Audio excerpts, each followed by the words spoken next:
Welcome to Popternative, where we dive into topical discussions from the worlds of pop culture, social media, and sports. Here is your host, Peter Remoliotis, aka PD Beats.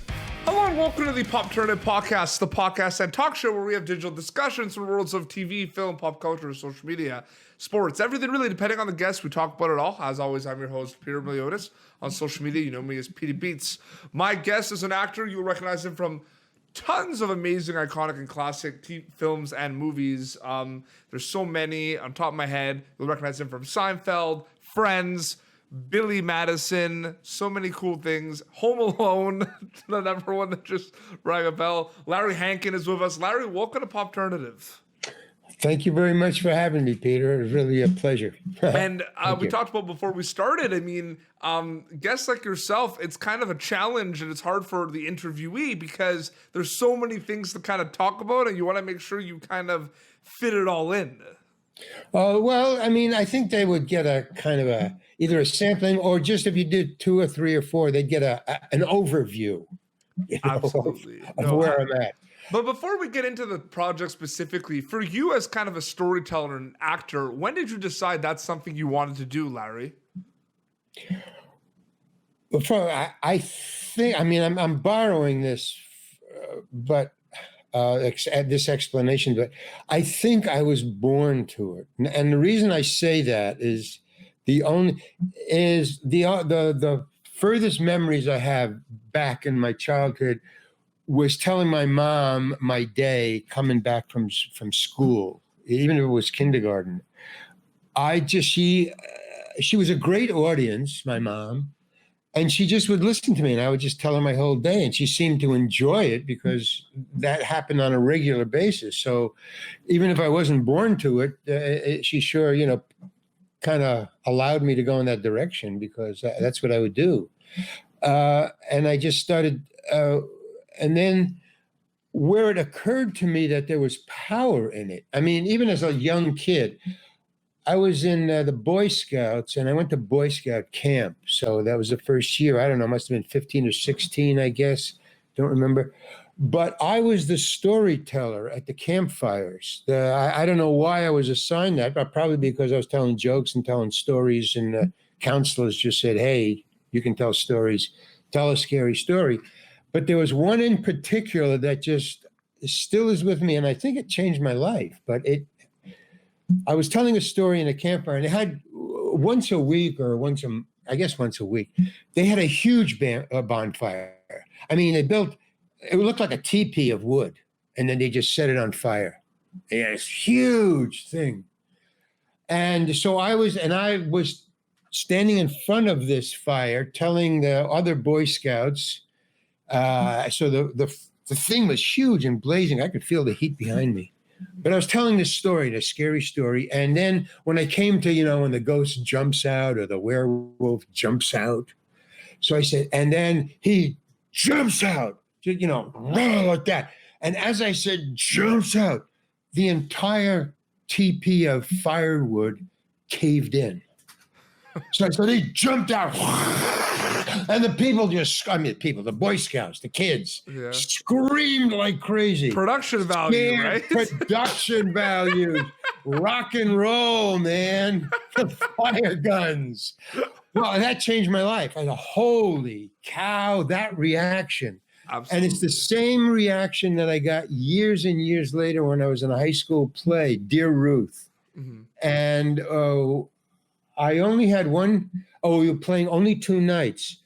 And the first night when I was on stage, and I had the comic lead, but Dear Ruth, high school, you're not going to get huge laughs. It's just a play, So I'm in the auditorium, and I was saying this thing, and I was the boyfriend, and Dear Ruth, my girlfriend falls in love with another guy. That's the thing, So and in the story, I don't know that she's either dating him or seeing another guy and me at the same time. And then he comes into a living room and he greets her like he's been dating her for a while, which is the first time I am my character is ever aware there's another guy in the picture. Now, for rehearsals and all, during rehearsals, I never knew that was a funny part there. It was just, he comes in and she's a hi, and blah, blah, blah. And I go, and I don't say anything. I just watch, okay, that was it. But when he came in and it was in front of an audience the first night, when he came in and I suddenly realized that, wait a minute, this is another guy. She's been dating another guy.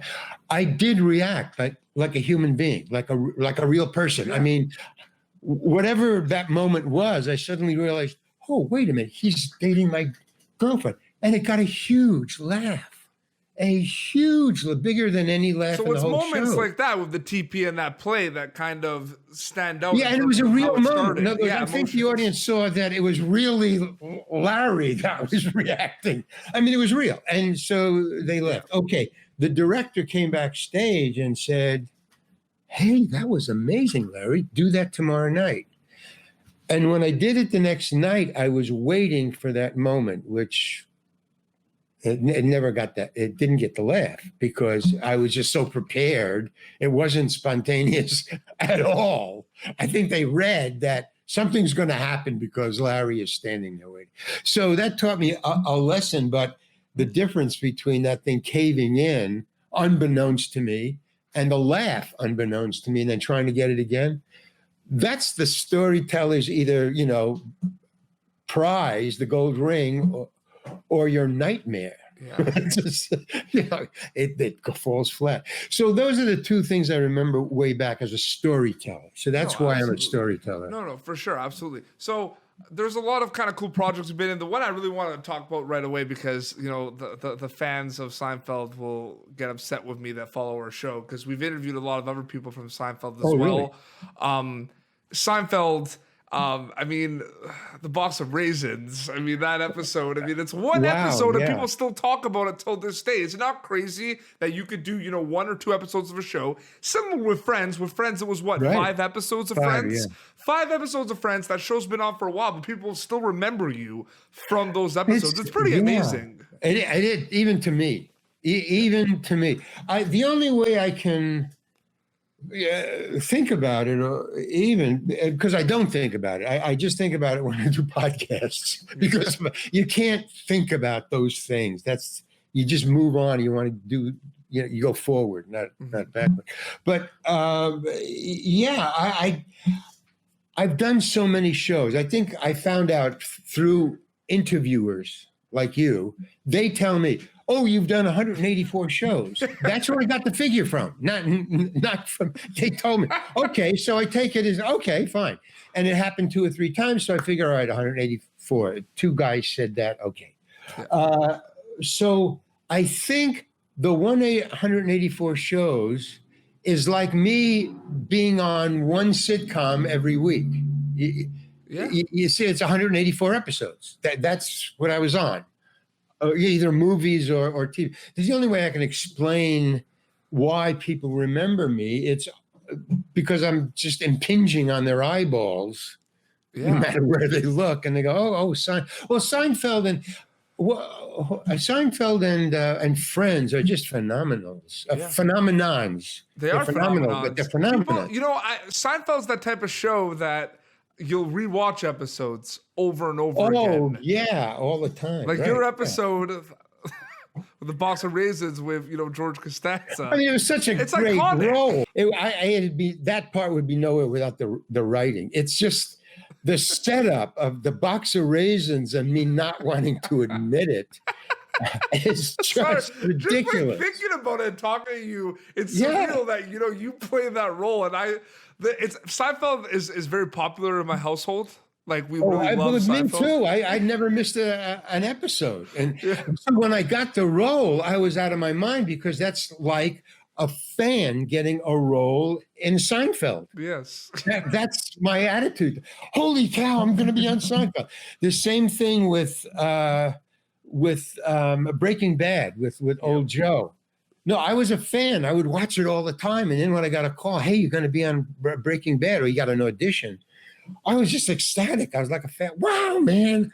How did Friends happen? Friends was like an audition, and then here's the secret. I would have been the same. No, I didn't. I didn't really watch Friends. It was too boy-y, but Friends, they brought you back you know. as the Mr. Heckler. They brought you back for episodes. Yeah, but I have an attitude problem, so they just got rid of me really fast. They wouldn't give me that sixth show. I didn't get along with anybody there. It was just they were too ingrown. They were too.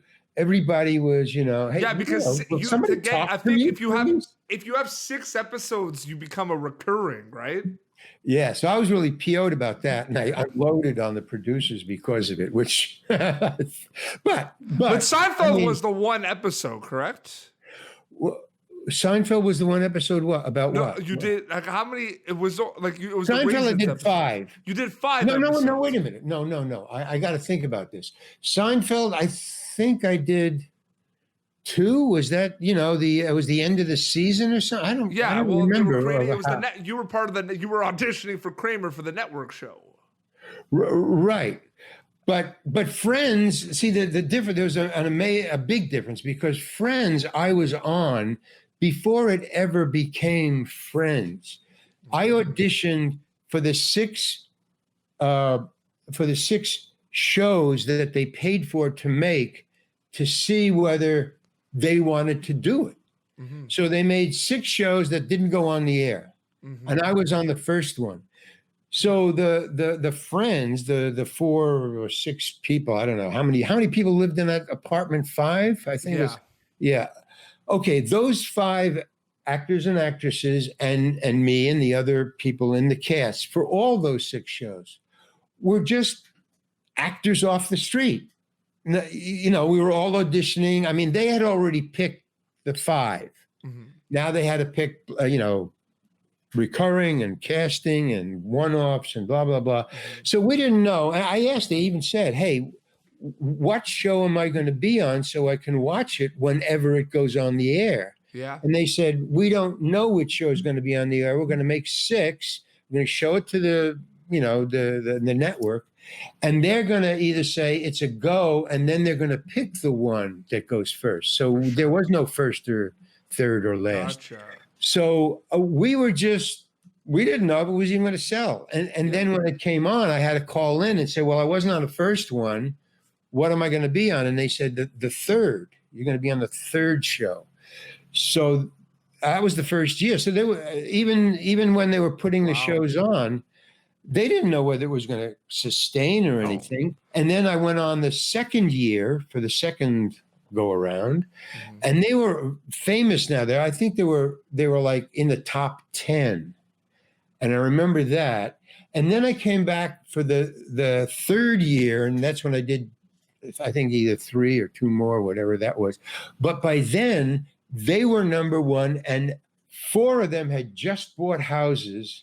And the guy from Canada, the ice skater, the guy in rehab, whatever his name was, he came running in. I remember during rehearsal and saying, Matthew Perry.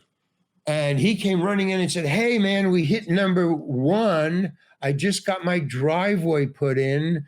And they were all ecstatic about the houses they had just bought and the fact that they were number 1 or whatever. And there was a big celebration for about, 3 or 4 seconds. And then they went back to rehearsing. So that's when they became Friends and the franchise and the 3rd year. And for sure. But we mentioned Seinfeld, Friends. That's the TV. But we go to movies, and I mentioned Billy Madison. I mean, your car. Which is an important part. You get the company in the end. Your character ends up running the company. Adam Sandler and I didn't get along, so I can't. So it's a very hard movie. Well, now I can talk about it because people have asked me enough about it that I've kind of. We can talk about another movie. No. I've kind of rounded the edges of my anger. I'm not crazy. Listen. I had a very bad. I've gotten over it. I've done work, but no, I had a very serious attitude problem back in the day when I was in my 20s and 30s. Man, I would just argue about everything. Why do I have to wear this? And can I say this different? And, I was, because I was in the committee and I was in Second City stage shows.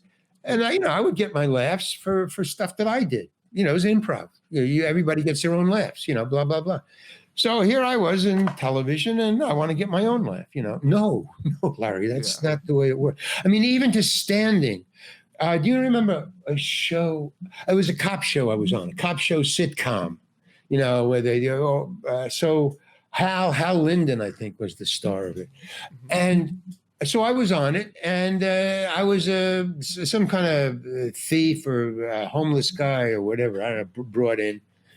And so there was Hal Linden and the other regular and the other regular, and then me and another guy. So there's 5 of us, and we're talking in the police department where all the desks are. And so they lined us up just in a line, and we were talking this way, in a line. So, I'm for stagecraft and, designing. So I would step out and I would talk to this guy and I would step out. And the guy said, Larry, what are you doing? What are you doing? And I'd go, I'm talking to people like real people.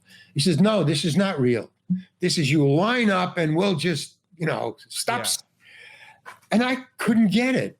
I mean, I didn't understand, why are we lined up? But was that stuff that happened with Billy Madison? Is that where the tie comes from? No, that was, he wanted me, I'll tell you where it came from. First of all, my friend was the director. That's why I got the part. I said, hey man, get me in. I want to talk to Adam Sandler. You got to put me in a movie somewhere. And he said, your hair is long. Oh, that's where I cut my hair. Yeah.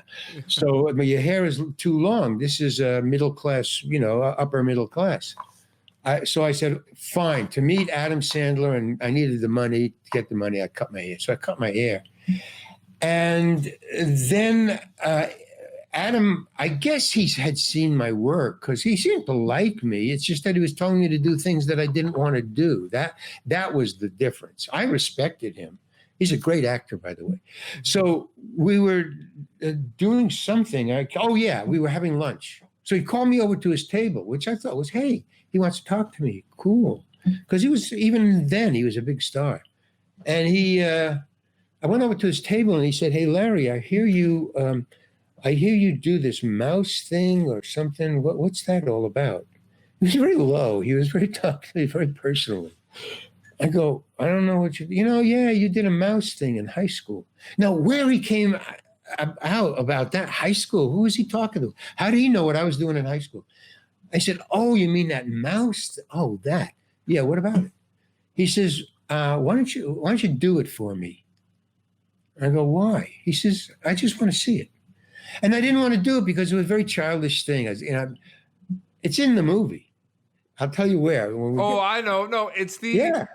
When he says he did the laugh, and how did the laugh go? Exactly. That one, yeah, of course. That's it. So he wanted me to do it at the lunch table. Yeah. And we were shooting that day, and I go, I don't want to do that. That's childish. He said, yeah, but I think I hear it's funny. Do it. I don't want to do it, Adam. And I didn't want to do it. I mean, you see, that's where the argument started. Yeah. He didn't want to argue with me, but I did. I said, no, I'm not going to do it, Adam. I wanted to get back to my lunch now. I didn't like the way this is going. Yeah. He's just telling me what. So he said, no, come on, please just do it. And then you can go back. Please. So he said, okay, and then just let me go. I don't want to be here. So he said, okay, I just do it. So I did it for him. And I said, can I go home? Or can I go home? Can I go to my table and finish my meal? Yeah, go ahead, home. Okay, now we're doing that scene that you just mentioned where I'm introduced to his girlfriend in the back house there. And in the middle of the scene, in the first take, I'm going, blah, blah, blah, blah, blah, blah. Larry, this is them. Carl, this is them. And he just turns to me in the middle of the take and he says, hey, why don't you do that mouse thing? Or that laugh thing, whatever he called it. And I knew what he was talking about. We just did it for lunch. And because I was quote acting. I was acting in a movie. You were like put on the spot, basically. I would put on the spot, and it was an improv. And I just did it out of instinct, out of, So wait, be a when butcher. he asks you, because you're saying like, I think Eric is up to something, right? He did his laugh, right? And when Adam Sandler goes, "Oh yeah, Carla, what laugh is that?" and then you do it. Yeah. Did you know that wasn't in the script? Well, I knew it wasn't in the script. I was just embarrassed to stop in the middle of a take. I mean, right after that, so I did it, and I hated myself for it. And of course, he then, right after the scene was over, we continued the scene, and then the director yelled, "Cut!" And then Adam said, "Okay, moving on," because he didn't want to do another take. He knew I wouldn't do it again. So I was locked. They had to use that or nothing. But did it occur to you though that it was they thought it was good that you were able to do that, and it would have been funny for the movie, right? Like maybe it wasn't kind of like, were you offended that he wanted you to do it so badly? No, I knew. I mean, how in a moment of stress, it's pretty funny in the movie. Oh, it is. It's totally funny. I always get asked about it. So, but in the millisecond of him, Larry, do that laugh, I thought he's doing it because he thinks it's funny for the movie. Mm-hmm. He's not trying to screw me up or anything. Mm-hmm. He's doing it because he thinks he tested it out. Mm-hmm. That's fun. Now he knows his audience. Yeah. I'm not his audience. Now I'm his audience for acting. Did you see Uncut Gems? Yeah, it was a fantastic movie. Fucking, he's a great actor, but his comedy, it just goes. Another movie you were in, and it's a small role, but it's just funny how these, before we wrap up, I really wanted to talk to you about it, is like Home Alone, because Home Alone is kind of our favorite movies, and you're the cop that, is on the phone eating your donut, you know what I mean? Yeah, that donut, the laugh, these little pieces that I just happen to punch. Was the donut did you that? Come on, I'm sorry, but I remember that scene all the time. Yeah. Okay. What do you want to know about it? Well, I just want to know: was that did they tell you? You're was that a trick donut? Eat a donut? Did they tell you to do that, or was that All right, I'll tell you the story. It's a story. I mean, it's a short story. Yeah. But that donut, that's like the laugh, man. It's just okay. So I'm glad I brought it up then. It's awesome. Yeah, it's a famous thing. I have said many times that donut is more famous than I am. Really, because people come up to me. Okay, here's the story of the donut. I was up for the part of Daniel Stern's role. Daniel Stern got the part. I wasn't even in consideration. Daniel Stern got the role. They cast the movie. Then he started to renegotiate after he signed the contract. Well, they got really PO'd, the producers. So they said, if he doesn't come back down off of his high horse, we're getting another actor. Prepare another actor right now. And somebody in the company said, Hankin, he would be cool. If you can't get Daniel, get Hankin. So they called my agent. I got this call. And this is what they said. He said, look, Daniel Stern is giving him problems. You're up for it. They've already started shooting, so they can't stop. They probably will fire him. And if they do, you're going to have to get on a plane tonight because you're going to be in a scene tomorrow. So pack your bags, get ready to fly to Chicago, put it by the couch, and wait for a phone call. This was at 4:00 in the afternoon. So I packed and I put the thing, my bag by the couch, just exactly like he said. And I waited. And about an hour later, I get this phone call, and they said, Daniel Stern caved. Forget it. Boom. So that was real. You were there. I was where? So did you get there before? No. I packed my suitcase and waited in LA with my suitcase beside this, and I was going to fly to Chicago tonight. So about an hour after the phone call, he said, unpack your suitcase. Daniel Stern caved. It's over. You're out. Yeah. So I said, fine. I was depressed because I was so close. I mean, it's such a great role. So I was really PO'd. And then about 2 weeks later, I get a phone call from the producers, and they said, "Look, man, we're really sorry about what we did to you." I go, "What did you do to me?" We set you up. We said you're going to be, replace Daniel Stern, and then we bailed on you, and we really feel very badly, but we feel guilty. He told me that. He says, we feel very guilty about doing that. We don't like to do that to actors. So we want to give you a role in the movie just to take the kibosh off of the curse off the movie. And what did you say? A bad thing. Well, I said, okay, like what? But you don't owe me anything. I mean, it's water under the bridge. I don't drag that thing along. So they said, no, we're going to give you a part, but unfortunately, there's no parts left except a very small role. And I said, that's okay, just forget it. He said, no, we want you in the movie. We're we're married to that. So since it's a small role, here's what we're willing to do. We're willing to pay you. It's 5 lines, or I think it's maybe 3 lines. It's a cop. He's on the phone. It's very short. So we'll pay you. We'll fly you in first class. We'll give you a limo ride there to the airport, to the set, away from the set, back to the airport. And you can sleep in your bed that night. We'll fly you in the morning. We'll shoot you the first thing right after lunch, and you can fly home and sleep in your own bed. And we'll pay you $10,000. Will you do it? And I said, you bet, man. Are you kidding? So I've been getting residuals from that $10,000 for 3 lines. Okay, so the donut. So when I show up, not only did they pay me all that and fly me first class, and it was white limos, by the way. Yeah. White limos. But when I got there, they said before they hung up the phone telling me, here's the money, here's the thing, will you do it? They said also, and when I said, okay, I will, because $10,000. I said, okay, I will. He said, okay. All you have to do is you have a cop uniform, we'll supply that. But do you want any props? They asked me. And I said, what do you mean? He said, well, as long as you're going to do it, you can have your own prop. I mean, you want a pencil, you want a pad, what do you want? Donut? I said, a donut. And he said, okay, you got it. What kind? I said, glazed. So he said, okay. So when I showed up and they escorted me, I mean, they were treating me like they had really insulted me. They were being very overly kind and, solicitous. There's a really, and then they said, I said, yeah, where's the donut? I goes, I wanted to kind of put a boom on it. Stop acting like this. Where's my donut? He says, oh, bring in the donuts.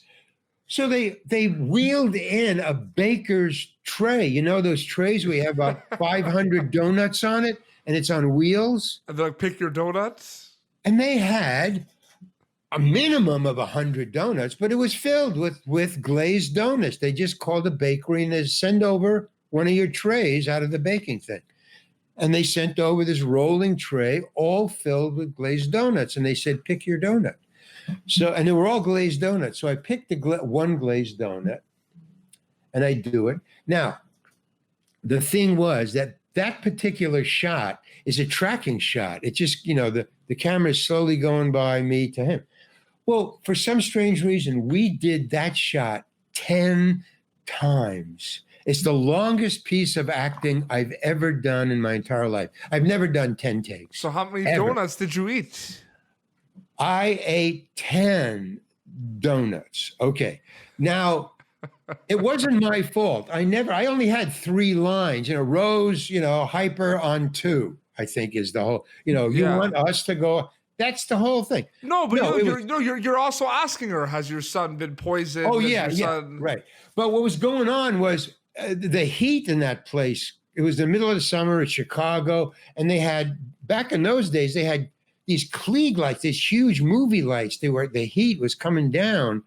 So other things, not me, but like the dolly went off the track one time. One of those lights broke and rained down shards of glass on us. So for 10 times, and I was starting to think this is cursed. They don't even, this scene seems like it shouldn't be in the movie. And then finally, on the 10th take, it was going along smoothly and everything was fine. And then the actor said, cut. And then everybody on the set just caved in laughter. And I said, all right, what did I do? I screwed up, right? And they go, no. And they said, come here, we want to show you this. So they took me over to the video and they played me the scene. So I'm da-da-da-da. And then all of a sudden, a little drop of donut out of my mouth onto the thing, and it stayed there. And I said, oh, crap. All right, I'll do it again. And they said, no, this is going in the movie. And I go, are you kidding? And they said, no, it's funny. I said, oh, okay. And it was. And people ask me about that all the time. It's one of the best movies. It's one of the biggest movies of all time. So every Christmas and then a couple of months later, I get a residual from that donut from the $10,000. I get a nice little residual. It's not $10,000, but it's a nice gift every Christmas. I just get, a couple of $100. Yeah. So no, it was a trick, and it took 10 donuts to get there. But I'll tell you why it happened. When we went over to the bakery thing, after I was, dismissed, I was going, I'll take one as a souvenir, just put it in a bag. I looked, and all of the donuts, all the glazed donuts, had melted, the glaze, because of the hot lights. Yeah. That's why that little piece of donut stuck. The glaze was glue. Yeah. So I thought, oh, wow, it was a trick of the lights. It had nothing to do with it. Anyway, I mean, those kind of things, just you can't. These stories that you told us are amazing about these, these movies and shows. Like, it's behind the scenes stuff. Thank you so much for sharing all this with me. I'm going to write a book about it. It's because the difference between me and that other actor, because I was watching that other actress talk about a Blackish, and she was talking about how nice everything was, and they were friends, and we were all together because we were new, and the old cast, so we had somebody.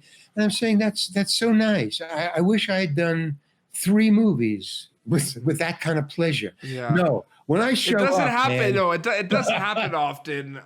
When it doesn't happen sometimes. Like, people say it's I wish I could say every set I've been on, is, everyone's friends and everything, but it doesn't happen often. But they won't talk about it. See, that's when I watch other actors talk about show business, they talk about the good stuff, which obviously that's good to hear, and the audience wants to hear that. But every once in a while, you just got to throw in something dark, man. No, absolutely. Just because it's real.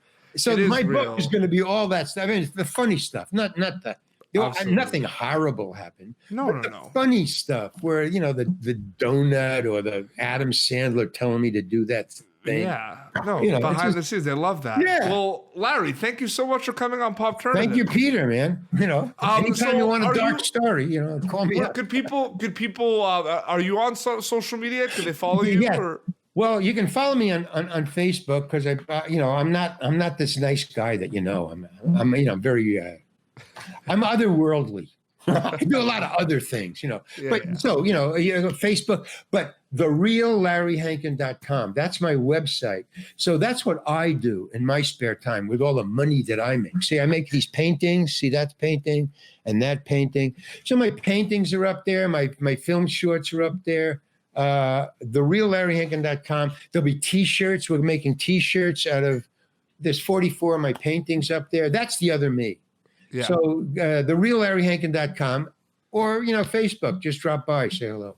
Amazing. Well, seriously, thank you so much again for coming on. Thank you, Peter. And this was awesome. Well, this has been Popternative, youtube.com/Popternative for previous episodes. And until the next time, this is Larry Hankin and Petey Beats signing off. Thank you for tuning in to Popternative. Make sure to check out our past episodes of Popternative on YouTube. Be sure to like Popternative on Facebook and follow us on Twitter. This has been an Autograph Communications production.